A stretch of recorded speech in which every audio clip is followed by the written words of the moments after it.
स्वागत है आप सभी बच्चों का। अपने इस वीडियो में हम सीरीज को आगे बढ़ा रहे हैं। हम मॉडल टेस्ट पेपर के सभी क्वेश्चंस को कर रहे हैं। पिछली वीडियो में हम लोगों ने 20 तक के क्वेश्चंस को कर लिए थे।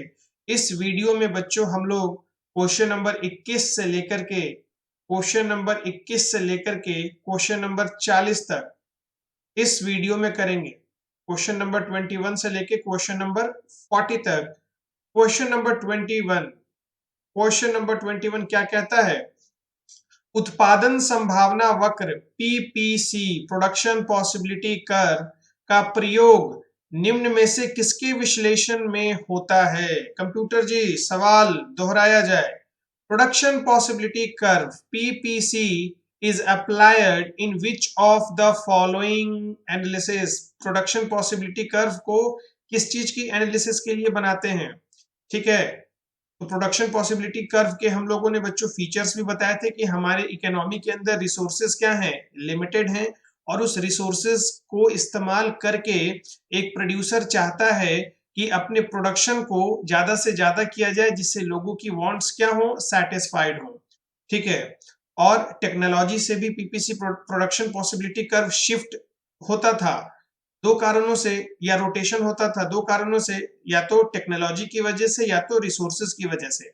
ठीक है, चलो ऑप्शन ए पढ़ते हैं क्या कहता है। ऑप्शन ए, बेरोजगारी की समस्या एवं प्रौद्योगिकी प्रगति हेतु the problem of unemployment and technological process, बिल्कुल इसके लिए किया जाता है, तो ये करेक्ट आंसर है भैया। B, for the solution of central problem of an economy, yes, central problem of an economy, केंद्रीय समस्या, क्या उत्पादन किया जाए, कैसे किया जाए और कितनी मात्रा में किया जाए, ये सारी की सारी प्रॉब्लम, और उसका वितरण, what to produce, how to produce and for whom to produce, these three are the what, three central problems. तो इसके सॉल्यूशन में भी प्रोडक्शन पॉसिबिलिटी कर मदद करता है for analysis of various aspect of economic development of economy. हाँ, बहुत सारे अलग अलग पहलुओं को भी एनालिसिस करने में मदद करता है जो कि आर्थिक अर्थव्यवस्था के विकास के लिए क्या है बच्चों, बेहद ही जरूरी है। तो द करेक्ट आंसर इज, ये तीनों ही सही हैं, इसका मतलब option D is the correct answer, all the above. चलो अगला क्वेश्चन, मौद्रिक लागत में निम्नलिखित में किसे सम्मिलित किया जाता है? वाह, मौद्रिक लागत, मनी कॉस्ट, वो पूछता है कि मनी कॉस्ट में कौन कौन सी चीजें इंक्लूड की जाती हैं। Which of the following is included in money cost?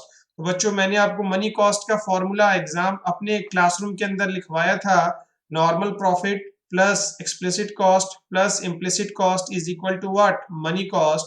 अगर आपने नहीं लिखा है तो फॉर्मूला को दोबारा से लिख लें, तो इसका करेक्ट आंसर बच्चों हो जाएगा क्या, ऑल द अबव। और आप अपने नोटबुक में जरा एक बार अच्छे से नोट डाउन कर लें इस फॉर्मूला को, एग्जाम में आपको सवाल देखने को मिल जाएगा।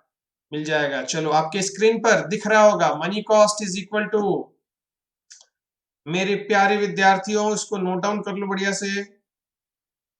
Money cost is equal to, ठीक है, एक्सप्लिसिट कॉस्ट, इम्प्लिसिट कॉस्ट और नॉर्मल प्रॉफिट, तीनों को अगर जोड़ दिया जाता है तो ये फाइनल फॉर्मूला आप अपने कॉपी में लिख लीजिए। फाइनल फॉर्मूला कॉपी में लिख लीजिए। हो सकता है कि एग्जाम में उल्टे तरीके से पूछ ले, आपसे पूछ ले एक्सप्लिसिट कॉस्ट क्या होगा, आपसे पूछ ले एक्सप्लिसिट कॉस्ट क्या होगा, या हो सकता है थोड़ा सा टफ क्वेश्चन देने के लिए निकलवा भी ले। तो कुछ नहीं करेंगे, मैथमेटिक्स आपका बहुत स्ट्रांग है, मुझे ये पता है, आपने 10th तक जोरदार मैथमेटिक्स की प्रैक्टिस करी है, तो चीजों को इधर से उधर घुमाना और उधर से इधर घुमाना आप बहुत अच्छे से जानते हो। तो इस इक्वेशन में बस वही कर देना है, हमको निकालना है क्या, ये एक्सप्लिसिट कॉस्ट बोला निकालने के लिए, ये एक्सप्लिसिट कॉस्ट, तो इसको बस आरएचएस में छोड़ देते हैं और बाकी चीजों को एलएचएस में भेज देते हैं। तो क्या फॉर्मूला हो जाएगा, मनी कॉस्ट। चलो, और जब इस इम्प्लिसिट कॉस्ट को आप इधर भेजोगे एलएचएस में तो क्या होता है, साइन बदल जाता है, इधर प्लस है तो इधर आएगा तो क्या हो जाएगा, माइनस इम्प्लिसिट कॉस्ट, और इधर क्या है, नॉर्मल प्रॉफिट, इसको भी भैया इधर भेजना है, एक्सप्लिसिट कॉस्ट निकालना है। ये कहता है कि मुझे अकेला छोड़ दो, मुझे तन्हाई में जीना है। तो तन्हाई में तब जिएगा ना जब ये दोनों इसका साथ छोड़ के चले जाएंगे, तो साथ छोड़ के जाएंगे दूसरे दल में बदलेंगे तो साइन तो बदल जाता है ना। अब देखो ना, केशव प्रसाद मौर्य बीजेपी छोड़ करके कहाँ चला गया? समाजवादी पार्टी में। बीजेपी में था तो उसका साइन क्या था? कमल का फूल। समाजवादी पार्टी में चला गया तो साइकिल पर चढ़ रहा है बेचारा। तो साइन बदल गया ना, पार्टी बदलने से साइन बदल गया। उसी तरीके से एक्सप्लिसिट कॉस्ट को तन्हाई में जीना है तो अकेला छोड़ दो, पार्टी बदल लो, पार्टी बदलोगे तो साइन बदलेगा। तो इम्प्लिसिट कॉस्ट प्लस था तो माइनस हो गया, माइनस ये भी प्लस था तो माइनस हो गया, तो माइनस नॉर्मल प्रॉफिट। तो ऐसे ही आप तीनों में से कोई भी निकाल सकते हो। फॉर एग्जाम्पल अगर आपको मान लो इनमें से निकालना है, अगर वो बोलता है निकालने के लिए क्या, नॉर्मल प्रॉफिट, तो बेचारे नॉर्मल प्रॉफिट को तन्हाई में छोड़ दो, बाकी को भेज दो उधर, तो ये भी प्लस में है और ये भी प्लस में है। ठीक है बच्चों, तो इक्वेशन को, एक इक्वेशन आपको याद रखना है, सब याद रखने की जरूरत नहीं है, बाकी में भेजा इस्तेमाल करना है। हम लोग रटने के चक्कर में भेजा इस्तेमाल नहीं कर पाते एग्जाम में, इसलिए दिक्कत हो जाती है, और सब आप रट नहीं सकते। एक को समझिए, बाकी अपने आप फॉर्मूला को बनाइए। क्लियर है बच्चों? चलो, ये सीरीज आपको बच्चों डेफिनेटली बहुत मदद करने वाला है एग्जाम में। आप पैटर्न जान जाओगे, आपको क्वेश्चन भले करने आता होगा बट आप पैटर्न कर जाओगे कैसे क्वेश्चंस को किया जाता है। चैनल को सब्सक्राइब जरूर कर दो, हर वीडियो जैसे डलेगी आपको अपडेट मिलता रहेगा मेरे बच्चों। क्वेश्चन नंबर 23, निम्नलिखित, देखो जरा क्वेश्चन नंबर 23 क्या कहता है, निम्नलिखित में से कौन सही है? वो पूछता क्या है? सही है बच्चों पूछ रहा है, वो सही है जानना चाह रहा है मुझसे, सही है कौन सा है? Which of the following is correct, which of the following is correct? तो टोटल प्रॉफिट बराबर average cost into total unit. नहीं नहीं, प्रॉफिट का लिंक भैया एवरेज कॉस्ट को टोटल यूनिट से जोड़ देंगे तो प्रॉफिट थोड़ी आ जाएगा। तो देख के ही लग रहा है कि ये गलत है। अच्छा सोचो ना, छोड़ो बाकी फॉर्मूला छोड़ो यार सर, क्या अभी सोच के देखो। अगर तुमको पता लगाना है कि तुम्हारा कुल लाभ कितना है, तुम कोई व्यापार करते हो और तुमको ये जानना है कि तुम्हारा कुल लाभ कितना है, इकोनॉमिक्स क्या है? बस आपके जीवन में जो चीजें चलती हैं आप डेली उसको देखते हो, लेकिन जब आप उसको शब्दों के रूप में आप पढ़ना शुरू करते हो वो इकोनॉमिक्स है। तो अगर आप एक व्यापारी हो, आपका दुकान है, आपसे मैं पूछूं आपका टोटल लाभ कितना है, तो आप क्या करोगे? दिन भर जितना पैसा आपके पास आएगा, दिन भर जितना पैसा आपके पास, आपके गल्ले में जितना पैसा आया, आपके गल्ले में जितना पैसा आया, उस पैसे में से तुम क्या माइनस करोगे? तुम्हारा जितना लागत है, तुम्हारा जितना लागत है, तुम्हारा जितना लागत है। ठीक है, तो हमसे पूछा है क्या? हमसे पूछा है वो टोटल प्रॉफिट बताना चाह रहा है, मतलब कुल लाभ। कुल लाभ का मतलब कुल, अब सबके पहले कुल कुल जोड़ देंगे, तो कुल पैसा कितना आया और हमारा कुल लागत कितना है। तो जितना पैसा आया उसमें से अगर लागत को माइनस कर दें तो मेरा लाभ नहीं निकल के आ जाएगा? हैं? शादी होने के बाद जब घर पहुंचोगे तो पत्नी पूछेगी ना कि कितना कमाए हैं, तो कैसे बताओगे? गल्ला में जितना पैसा आया उसमें से जितना तुम्हारा लागत था घटा दोगे और बता दोगे तो खुश हो जाएगी। इतना तुमको आना चाहिए, नहीं तो बहुत बदनामी होगा शादी के बाद, समझे? देखो, तो टोटल प्रॉफिट, कुल लाभ बराबर कुल आगम, जो पैसा आया, कुल लाभ बराबर कुल आगम, कुल आगम कितना आया और उसमें से माइनस कर लिया कुल लागत को जितना खर्चा था, तो total revenue minus total cost, बिल्कुल सही जवाब। तो हमारा option B is the correct answer. रटना नहीं है, रटना नहीं है, नहीं तो गड़बड़ हो जाएगी। कितना रटोगे, कितना रटोगे रे बच्चा? ठीक है, चलो क्वेश्चन नंबर 24, क्वेश्चन नंबर 24 देखो क्या कहता है, पूर्ति वक्र। ध्यान से क्वेश्चन को पढ़ना है। पहले तो ज्यादातर बच्चे क्वेश्चन ही नहीं ढंग से पढ़ते हैं, जिसकी वजह से उनका ऑब्जेक्टिव क्वेश्चन गलत हो जाता है। ऑब्जेक्टिव क्वेश्चन होता बहुत आसान है पढ़ने वाले बच्चों के लिए, लेकिन एक्साइटमेंट में गलती हो जाती है, वो आपको नहीं करना है। पूर्ति वक्र के खिसकने, देखो लिख भी दिया है, शिफ्ट होने से, शिफ्ट से शेष बचता है, क्या बच जाता है? पूर्ति वक्र के खिसकने से क्या बच जाता है बच्चों, क्या बच जाता है? तो आओ जरा मैं तुमको डायग्राम के माध्यम से ही मैं तुमको समझा देता हूँ, डायग्राम के माध्यम से ही मैं तुमको समझा देता हूँ। ये लो, ये एक लाइन हो गई, सीधी लाइन। मैं एक और लाइन खींच देता हूँ, ये लो, सीधी लाइन तो नहीं हो पाई है,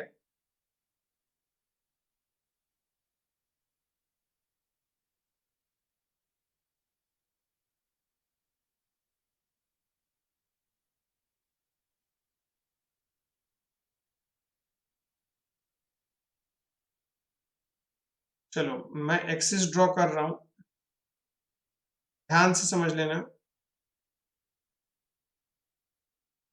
ये एक्स एक्सिस हो गया बच्चों, ये वाई एक्सिस हो गया, ये एक्स एक्सिस हो गया, ये वाई एक्सिस हो गया।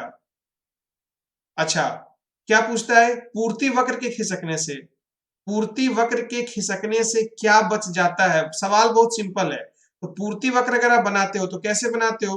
पूर्ति वक्र की ढाल कैसी होती है? नीचे से ऊपर की तरफ, नीचे से ऊपर की तरफ। अच्छा, अब ये खिसकेगा, शिफ्ट करेगा, तो या तो इधर शिफ्ट करेगा, या तो इधर शिफ्ट करेगा, या फिर इधर शिफ्ट करेगा, या तो राइटवर्ड। ये शिफ्टिंग को कौन सा कहते हैं? राइटवर्ड। और ये शिफ्टिंग को कौन सा कहते हैं? लेफ्टवर्ड। तो वो कहता है कि इसके खिसकने से क्या बच जाएगा। अब मान के चलो ना, ये एस एस था सप्लाई कर्व, ये हमारा हो गया S1, ये इधर खिसक गया S1 S1, मतलब सप्लाई कर्व 1। ये सप्लाई कर्व मैंने नाम दे दिया, पहला S है, दूसरा S1 है, और तीसरा क्या है? S2 है। अब वो कहता है सप्लाई कर्व खिसक गया, या तो इधर खिसका या तो इधर खिसका, तो बचा क्या? वो बचा क्या? तो due to shift of supply curve there remains. कैसा सवाल पूछता है, कोई लेवल है क्या? क्या बच गया? तो only one supply curve remains. जाहिर सी बात है, इन दोनों में से कोई एक होगा, इन दोनों में से कोई एक होगा। आप मान के चलिए कि मैं आपको बोल दिया सिर्फ एक ही है, S2 को हटा दो, कंफ्यूज हो जाओगे। S2 को हटा दो, लो S2 को मैंने हटा दिया। अब देखो जरा, अब देखो, कहता है कि सप्लाई कर्व S से बढ़ के क्या हो गया? S1 हो गया। तो ये S1 जब हो गया तो क्या क्या बच गया? सिर्फ only one supply curve remain, सिर्फ एक ही बच गया। मेनी सप्लाई, इसमें कई सारे सप्लाई कर्व दिख रहे हैं क्या? नहीं, सिर्फ एक। तो अब नया सप्लाई कर्व S1 हो गया ना, नया सप्लाई। अब इसकी कोई वैल्यू हो गई क्या शिफ्ट होने से? इसकी कोई वैल्यू नहीं हो गई। डिटेल डिस्कशन सारा क्लास में किया है, जो बच्चे नहीं जानते हैं बातों को ध्यान से सुने और करते चले। तो सिर्फ एक ही बचा ना, तो only one supply curve remains. अब ये क्वेश्चन आपको कहीं बुक में थोड़ी मिल जाएगा, ये अपना भेजा आपको लगाना पड़ेगा। अगर आपकी अपनी अंडरस्टैंडिंग है तो आप क्वेश्चन को कर लोगे, और नहीं है, रटंत विद्या पर निर्भर हो तो ऐसे क्वेश्चंस को नहीं कर पाओगे, जबकि वेरी इजी क्वेश्चन है। ठीक है, क्वेश्चन नंबर 25। वाह, क्वेश्चन नंबर 25 क्या कहता है? देखो जरा, वेरी इजी क्वेश्चन। विक्रय लागतें, विक्रय लागत को इंग्लिश में क्या कहते हैं? Selling cost. किस बाजार की विशेषता है? इंग्लिश में पढ़ देता हूं। Selling cost is the feature of which market. किस बाजार की विशेषता है भैया? सेलिंग कॉस्ट का मतलब क्या होता है? सबसे पहले तो जो बच्चे ये नहीं जानते हैं विक्रय लागतें क्या होती हैं, वो जान जाएं कि जब भी आप मार्केटिंग के ऊपर खर्चा करते हो, एडवर्टाइजमेंट के ऊपर खर्चा करते हो, अपने प्रोडक्ट को लोगों तक पहुंचाने के लिए जितना सारा तुम खर्चा करते हो, उन सबको किस कैटेगरी में डाला जाता है? सेलिंग कॉस्ट एक बड़ा बकेट है। लो, मैं फॉर एग्जांपल मैं ये गमला बना देता हूं, ये गमला है, ये गमला है। इसमें बहुत सारे अलग अलग खर्चे हैं। आपने अपने मार्केटिंग के लिए, आपने एडवर्टाइजमेंट पर जितना खर्चा किया, बैनर कितना छपवाया, पोस्टर कितना छपवाया, टीवी पर कितना ऐड दिया, कैटरीना को कितना दिया, सलमान को कितना दिया, आलिया को कितना दिया, सलमान के बाबूजी, आलिया के फूफा, सबको कितना पैसा दिया, ये सब इस गमला में है। और हमसे तुम पूछोगे ना कि इस गमला का नाम क्या है, तो हम कहेंगे क्या? Selling cost. इस गमला का नाम क्या है? तो सेलिंग कॉस्ट, विक्रय लागतें। तो जितनी सारी प्रोडक्ट को बेचने के लिए जितनी सारी कंपनीज खर्चा करती हैं, वो सब किस बकेट में आती हैं? इस सेलिंग कॉस्ट के बकेट में आती हैं। तो अब देखो, ये मैंने आपको बताया है कि सेलिंग कॉस्ट किस बाजार में होता है, क्योंकि परफेक्ट कंपटीशन में होमोजीनियस, एक समान वस्तुएं सभी के सभी विक्रेता बेचते हैं। एवरी सेलर क्या होमोजीनियस प्रोडक्ट्स का सेल करता है, तो वहां पर सेलिंग कॉस्ट हो नहीं सकती। क्या जरूरत है फालतू प्रचार करने की? मोनोपोली में बेचने वाला सिर्फ एक होता है, तो उसको भी प्रचार करने की जरूरत नहीं पड़ेगी। मोनोपोलिस्टिक कंपटीशन में बच्चों नंबर ऑफ सेलर्स की संख्या बहुत अधिक होती है।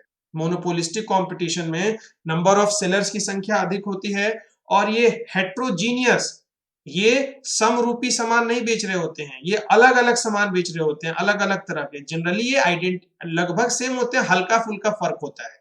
ठीक है, तो यहां सबसे ज्यादा सेलिंग कॉस्ट की जरूरत पड़ती है मोनोपोलिस्टिक कंपटीशन में, एकाधिकारी प्रतियोगिता में। तो option C is the correct. Monopoly तो बिल्कुल नहीं, इकलौता सेलर है भैया, वो भी मार्केटिंग का गजब बतियाते हैं जनाब आप भी। परफेक्ट कंपटीशन, एक जैसा वस्तु बिक रहा है, इसके लिए भी माने गजब, माने सोचने वाली बात है। तो मोनोपोलिस्टिक कंपटीशन सही हो जाएगा। क्वेश्चन नंबर 26, ओ मेरे लाल, क्वेश्चन नंबर 26 देखो जरा क्या कहता है। पैमाने का प्रतिफल लक्षण, हा हा हा हा हा हा, कल ही बताया था, वीडियो नंबर 1 में जाके देख लेना जिसको नहीं पता। पैमाने का प्रतिफल, रिटर्न टू स्केल, इसका फीचर, फीचर पूछता है यार, ओ यार, कल ही तो बताया था। रिटर्न टू फैक्टर और रिटर्न टू स्केल, पहचान भी तो बताई थी। रिटर्न टू फैक्टर ट्रिक बताया था, ट्रिक बताया था, किससे संबंधित था, शॉर्ट पीरियड से। वीडियो देख लेना अगर भूल गए होगे तो। 3 अलग अलग कैटेगरी से पहचानना सिखाया था, रिटर्न टू फैक्टर को और रिटर्न टू स्केल को। रिटर्न टू फैक्टर की 3 अलग अलग पहचान क्या थी, शॉर्ट पीरियड होता है, रिटर्न टू फैक्टर की बात कर रहे हैं, स्केल की नहीं, शॉर्ट पीरियड होता है। उसके बाद वेरिएबल उसमें सिर्फ एक फैक्टर होता है, बाकी सारा क्या होता है, कांस्टेंट होता है। उसको लॉ ऑफ वेरिएबल प्रोपोर्शन कहा जाता है। और रिटर्न टू स्केल में 3 चीज बताया था कि ये लॉन्ग पीरियड में होता है, दूसरा सारे के सारे फैक्टर क्या होते हैं, वेरिएबल होते हैं, या कुछ भी कांस्टेंट नहीं होता। लेकिन और इसका क्या नाम था, लॉ ऑफ कांस्टेंट प्रोपोर्शन। चलो, तो रिटर्न टू स्केल बोला ना, स्केल आपके सुनते दिमाग में आना चाहिए, रिटर्न टू स्केल, अच्छा माने लॉन्ग पीरियड, माने सारे फैक्टर वेरिएबल, और तीसरा, और तीसरा इसका नाम, ठीक है। तो ऑप्शन में क्या लिखा है, शॉर्ट रन प्रोडक्शन फंक्शन। बेवकूफ बनाते हो हमको, इतना मार मारेंगे ना, साफ गलत है। शॉर्ट रन रिटर्न टू किस में होता है, फैक्टर में होता है। तुम पूछ रहा है बुर्बक हमसे स्केल, और जवाब देता है शॉर्ट रन का। लॉन्ग रन प्रोडक्शन फंक्शन, हाँ अब आया ऊंट पहाड़ के नीचे, अब आया ऊंट पहाड़ के नीचे। तो इतना आसान सवाल है, बच्चा इतना भारी पता नहीं काहे बना लेता है इकोनॉमिक्स को, जबकि है इतना आसान। तो समझोगे तब ना, अब तुम कहोगे ना हम रटेंगे, हम गेस पढ़ेंगे, तो हम का पढ़ेंगे, तो हई पढ़ेंगे, तो इसका नोट्स, तो उनका नोट, तो पढ़ते रहो ना, बना के हमको बता देना, फिर कहियो नहीं बना पाओगे, नहीं समझे था। चलो अगला देखो 27 number, the general theory of employment, interest and money के कौन रचयिता है, के रचयिता कौन है लिखना चाहिए, तो हिंदी भी ऐसे लिखता है, के रचयिता कौन है, तो सीधी सी बात है कीन्स। कौन रचयिता है, Keynes. Who is the author of general theory of employment, interest and money, Keynes. एक चैप्टर भी हम मैक्रो इकोनॉमिक्स में पढ़ते हैं जिसका नाम क्या है, determination of income and employment, ठीक है। कीन्स का जिक्र उस चैप्टर में बहुत होता है।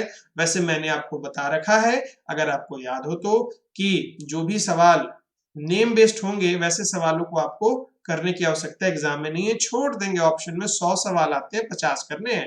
टेंशन नहीं लेना जीवन में, जीवन में जिसने टेंशन लिया हो गया फिर उसका काम। निम्न में से, अच्छा निम्न में से कौन प्रवाह चर, अच्छा मतलब प्रवाह चर का मतलब फ्लो, फ्लो आगे क्या कहता है, नहीं है, आई हो दादा, क्या कह दिया, नॉट।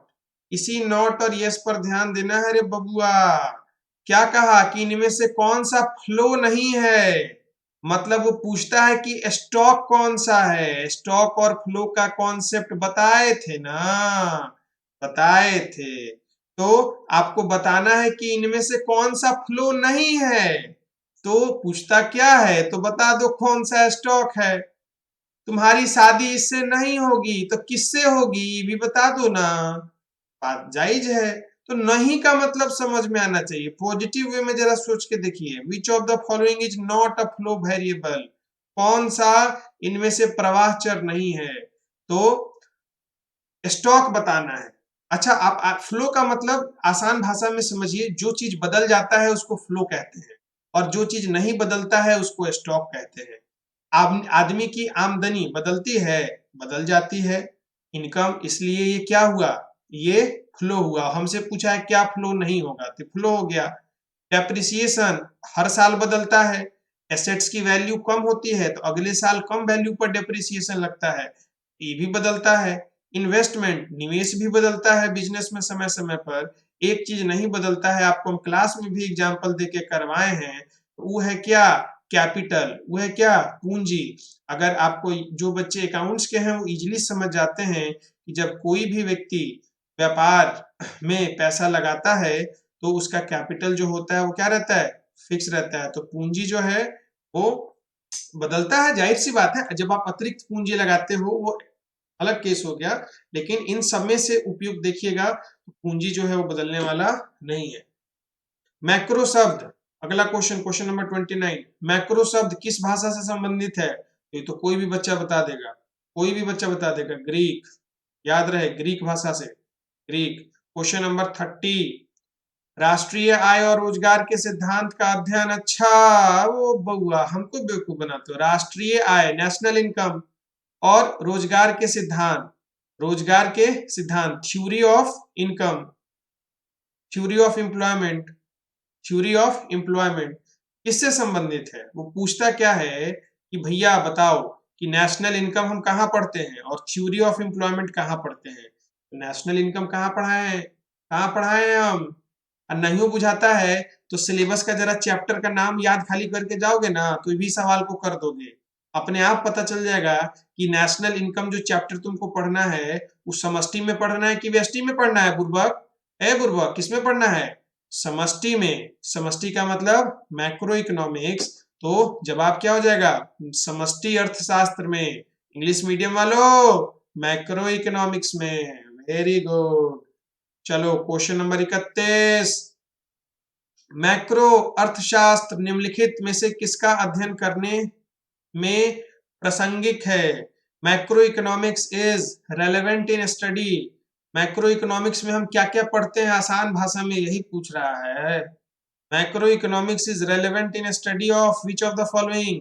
इकोनॉमिक डेवलपमेंट, बात तो सही है, बिल्कुल पढ़ते हैं। वेलफेयर के बारे में बिल्कुल पढ़ते हैं। इकोनॉमिक कंपैरिजन, आर्थिक तुलना, बिल्कुल। ऑल द अबव, हाँ ऑल द अबव, सब तो पढ़ते ही हैं, all the above. Question number 32, बाजार मूल्य निर्धारण। आहा, बहुत प्यारा सवाल। बाजार मूल्य निर्धारण में निम्नलिखित में कौन अहम भूमिका निभाता है? हाँ, ये यहाँ अच्छा सवाल पूछ लिया, पॉजिटिव सेंस में निभाता है। Which of the following plays a dominant role in determination of market price? अच्छा, वो पूछना चाहता है कि बाजार में जो कीमत तय किया जाता है वो कीमत कौन तय करता है? ये नहीं बताए हैं क्या? नहीं बता पाओगे?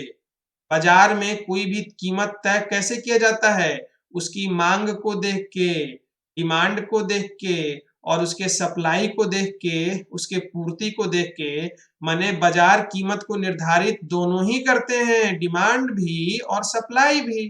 तो मांग और पूर्ति दोनों। तो करेक्ट ऑप्शन क्या हो जाएगा? दोनों। बाजार कीमत निर्धारित दोनों से किया जाता है। डिमांड चैप्टर में पढ़ाए है ना, डिटर्मिनेशन ऑफ प्राइस कैसे किया जाता है। क्वेश्चन नंबर 33, आइए, निम्नलिखित में से कौन उपकरण मौद्रिक नीति के परिणात्मक नियंत्रण? अच्छा, दो नियंत्रण होते हैं, याद है ना, एक परिणात्मक और एक गुणात्मक, क्वांटिटेटिव और क्वालिटेटिव। तो हमसे पूछा है कि क्वांटिटेटिव कंट्रोल कौन सा है। तो अगर आपको याद हो तो बैंकिंग चैप्टर में मैंने क्वांटिटेटिव के अलग 4 लिखवाए थे, क्वालिटेटिव के अलग लिखवाए थे, और कहा था जोड़ दे के कि याद कर लेना, परीक्षा में आएगा, नाम पूछेगा कि क्वांटिटेटिव कौन है, परिणात्मक कौन है, और क्वालिटेटिव कौन है, गुणात्मक कौन है, तो बताना पड़ेगा। और आ गया है सवाल, तो देखते हैं। Which of the following to live monetary policy does not come? अच्छा, अरे वो हाई देखो छुपा रुस्तम, क्या पूछा है? डज नॉट कम, कौन सा नहीं आएगा? किसमें? क्वांटिटेटिव में कौन सा नहीं आएगा? ठीक है, में नहीं आता है, यही एग्जाम में गलती होता है। बच्चा जल्दी जल्दी में आता है में टिक लगा देगा। हर बड़ी एक्साइटमेंट में, हम जानते हैं तुमको आता है, लेकिन एक्साइटमेंट में गलती हो जाता है। तो भावना को नियंत्रण करना हम तुमको सिखा रहे हैं कि नियंत्रण, क्वेश्चन को 2 बार पढ़ना है कि वो पूछ क्या रहा है। नहीं में पूछ रहा है कि है में पूछ रहा है, और नहीं वाले में ध्यान देना है। वो पूछता है कि इनमें से कौन सा परिणात्मक नियंत्रण नहीं होगा। क्वांटिटेटिव कंट्रोल नहीं होगा। मतलब वो पूछता है कि इनमें से कौन सा क्या है, क्वालिटेटिव वाला कौन सा है, गुणात्मक वाला कौन सा है। तो बैंक रेट, बैंक रेट ये तो भैया क्वांटिटेटिव है, हमको ये नहीं बताना है। वैज्ञानिक तरलता वैधानिक तरलता अनुपात, स्टैच्यूटरी लिक्विडिटी रेशियो, नगद कोष, कैश रिजर्व, ये भी क्वांटिटेटिव है। उपभोक्ता साख नियमन, हाँ ये क्वालिटेटिव है। अगर आप चार्ट देखोगे क्लास वाला तो मैं उसमें लिखवा रखा हूं, तो सवाल number D is the correct answer. Regulation of consumer credit, regulation of consumer credit is the correct answer. ये क्वालिटेटिव है, नॉट क्वांटिटेटिव। ओके बच्चों, यदि कुल, अगला क्वेश्चन, यदि कुल उपभोग, उपभोग को डिनोट किया जाता है किससे, सी से, तथा कुल आय, इकोनॉमिक्स में आय को डिनोट किया जाता है किससे, वाई से, बड़का वाई से, बड़का वाई से। ठीक है, तो पूछता है कि औसत उपभोग प्रवृत्ति क्या होगी, एपीसी, फुल फॉर्म एपीसी का, एवरेज प्रोपेंसिटी टू कंज्यूम। तो एपीसी बराबर मैं बताया हूं ना क्या होता है, सी बाई वाई। आओ हिंदी इंग्लिश में पढ़ देते हैं। द टोटल कंजम्पशन क्या है, सी है, टोटल इनकम क्या है, वाई है। पूछता है वैल्यू ऑफ एपीसी क्या होगी, तो value of APC is equal to क्या होगी, इतना बुर्बक तुम थोड़ी हो, एपीसी बराबर सी अपॉन वाई। अच्छा, अगर पूछता एपीएस बराबर, तो वाई सब में होता है, ऊपर क्या हो जाएगा, एपीएस पूछा है ना, एवरेज प्रोपेंसिटी टू से पूछा है, तो ऊपर एस हो जाएगा। तो अगर एपीसी पूछे तो वाई तो दोनों में, डिनोमिनेटर में वाई ही आएगा, नीचे दोनों में वाई आएगा। अगर सी पूछा है तो ऊपर सी, एस पूछा है तो ऊपर एस। एपीसी बराबर सी बाई वाई, एपीएस बराबर एस बाई वाई। औसत बचत प्रवृत्ति इसकी जगह आपसे पूछ सकता है, तो ध्यान रहे रटना नहीं है, रटना नहीं है, नॉलेज को शार्प करना है। पूरे साल हमने मेहनत सिर्फ इसलिए करी कि आपका कॉन्सेप्ट बेहतर हो पाए, आप सवालों को ढंग से कर पाए बिना किसी समस्या के। इसी दिन यही मजा चाहिए था हम लोगों को, जिसकी वजह से साल भर मेहनत किया। और जिन बच्चों ने मेहनत नहीं किया होगा, जो जुमलेबाजी के चक्कर में पड़े होंगे, नोट्स के चक्कर में पड़े होंगे, उनको आज एहसास हो रहा होगा कि काश पढ़ लिया होता, काश पढ़ लिया होता।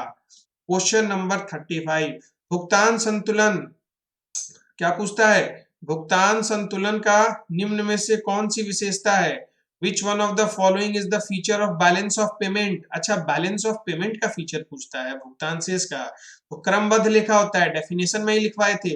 निश्चित समय अवधि 1 साल का के पीरियड के अंदर बनाया जाता है, व्यापकता होता है, कॉम्प्रिहेंसिव होता है, हाँ सभी के सभी सही है, बिल्कुल, all the above, all the above.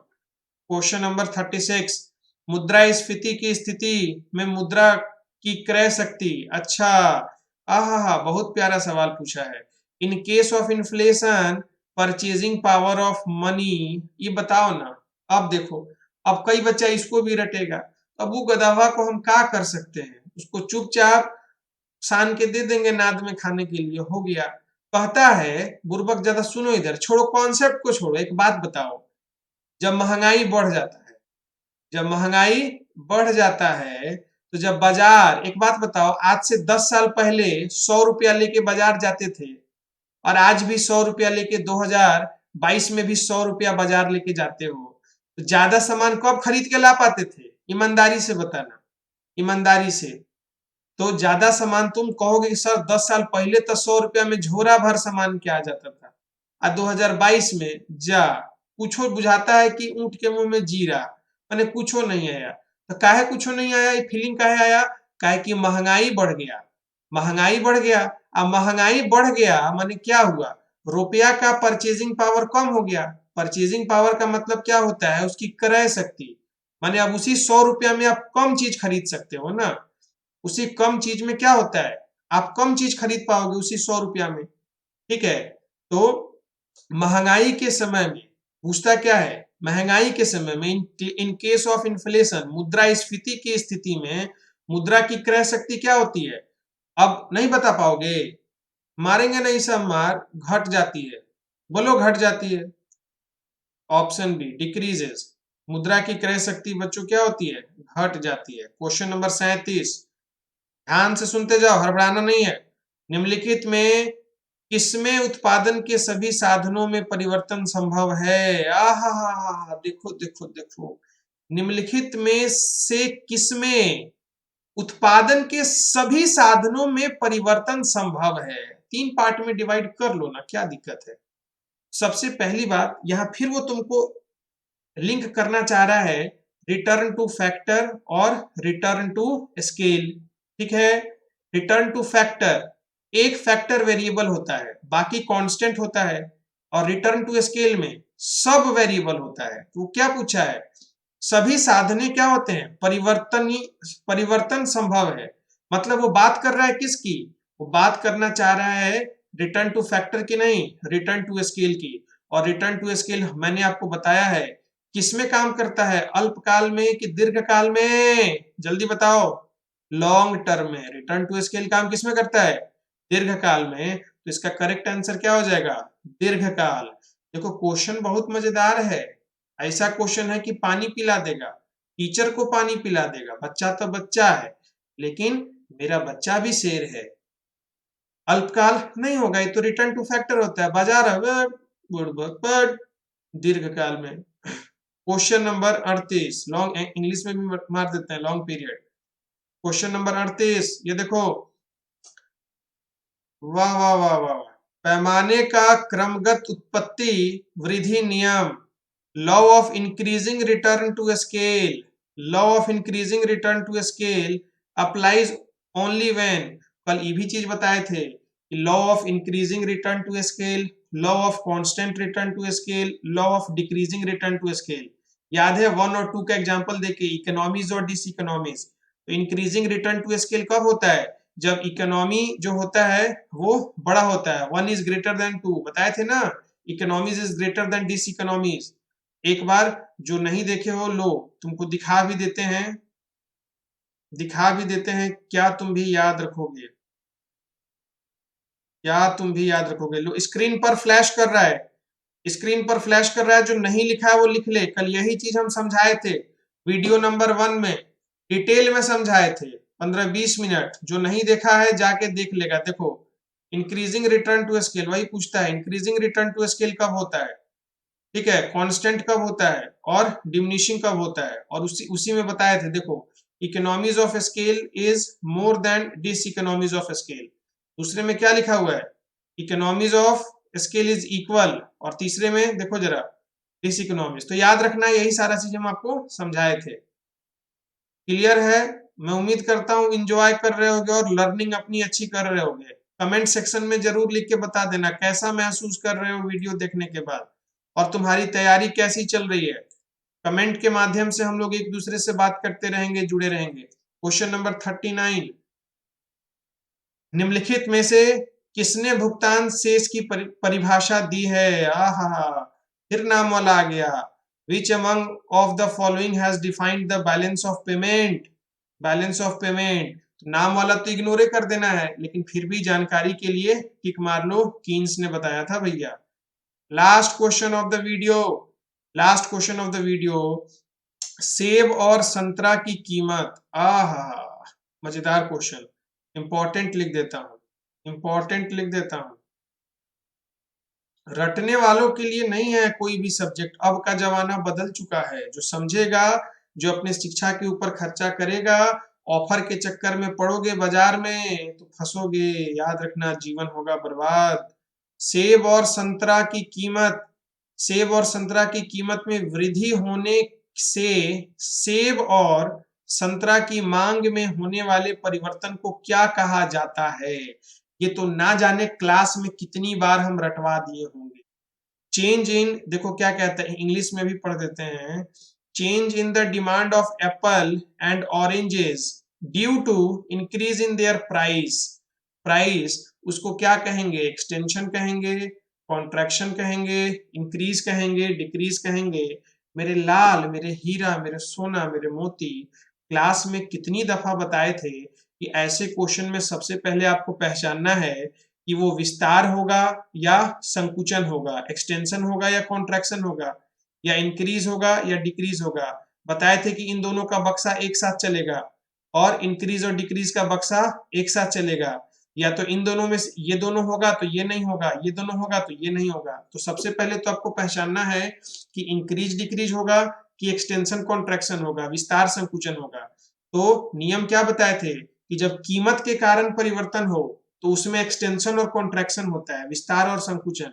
और जब अन्य कारणों के कारण हो, अन्य कारणों के कारण, अदर फैक्टर्स की वजह से, फैक्टर्स अफेक्टिंग डिमांड, वो कौन कौन सी चीजें हैं जो मांग को प्रभावित करती हैं, जिसमें सबसे पहला क्या था, वस्तु की कीमत, और भी अदर फैक्टर्स में आते थे। तो अगर कीमत के कारण परिवर्तित हुआ तो वो किस में चला जाता था, एक्सटेंशन और कॉन्ट्रैक्शन में। और अगर कीमत को छोड़कर अन्य कारणों की वजह से परिवर्तित हुआ तो वो चला जाता था किसमें, इंक्रीज और डिक्रीज में। तो यहां किस में बदला है, यहाँ चेंज हुआ है क्या, डिमांड, और किस वजह से हुआ है, देखो तो लिखा भी है due to increase in price, मतलब प्राइस में परिवर्तन के कारण। इसमें कीमत में परिवर्तन होने के कारण लिखा है कीमत में वृद्धि, इधर देखो। तो कीमत में वृद्धि का मतलब हुआ कि वो किसका केस बनेगा, एक्सटेंशन और कॉन्ट्रैक्शन का, विस्तार और संकुचन का, इंक्रीज और डिक्रीज का नहीं बनेगा। तो दो ऑप्शन तो देखो ऐसे ही खलास हो गए, दो ऑप्शन तो वैसे ही खलास हो गए। अब लॉ ऑफ डिमांड के हिसाब से सोचना है, प्राइस क्या हुआ है, इंक्रीज हुआ है। कीवर्ड ना खोजते हैं रे इकोनॉमिक्स में, कीवर्ड खोजते हैं सवाल में। ये सब सवाल कंपटीशन में पूछता है, नेट जेआरएफ के एग्जाम में। बच्चा काहे काहे रोता है, क्या है तो पढ़ा नहीं, ऑफर के चक्कर में पड़े थे ना, गैस पेपर चाहिए तो लीजिए गैस पेपर। तब कीमत में वृद्धि, अब मांग का सिद्धांत क्या कहता है, मांग का सिद्धांत कहता है कि कीमत बढ़ेगी तो मांग क्या होगा, मांग क्या होगा, कम होगा।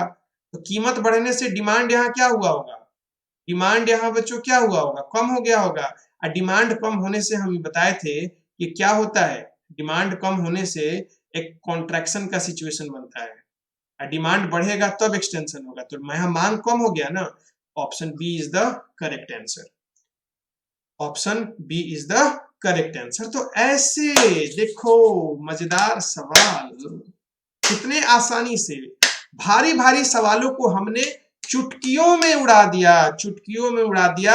और मेरा हर बच्चा, इस वीडियो को देख रहा हर बच्चा, मुझे पता है कि एग्जाम में धाकड़ तरीके से परफॉर्मेंस वो देने वाले हैं। चिंता मत करो, जो नहीं भी पढ़ा है अपने ऊपर विश्वास रखो और पढ़ो, और पढ़ो। और कोई दिक्कत हो तो कमेंट में लिख दो, हम देख लेंगे तुम्हारी बातों को, उस पर कोई ना कोई निदान निकल जाएगा। मन लगा के पढ़ो, अगली इससे आगे के सवाल अगली वीडियो में आपको मिल जाएंगे। चीजों को ध्यान से सुनते रहें, चैनल को सब्सक्राइब करें, वीडियो को लाइक करें, कमेंट में जरूर लिखें कि आपने इस वीडियो से क्या सीखा, और ज्यादा से ज्यादा बच्चों तक शेयर करें। ठीक है बच्चों, take care, bye bye, love you.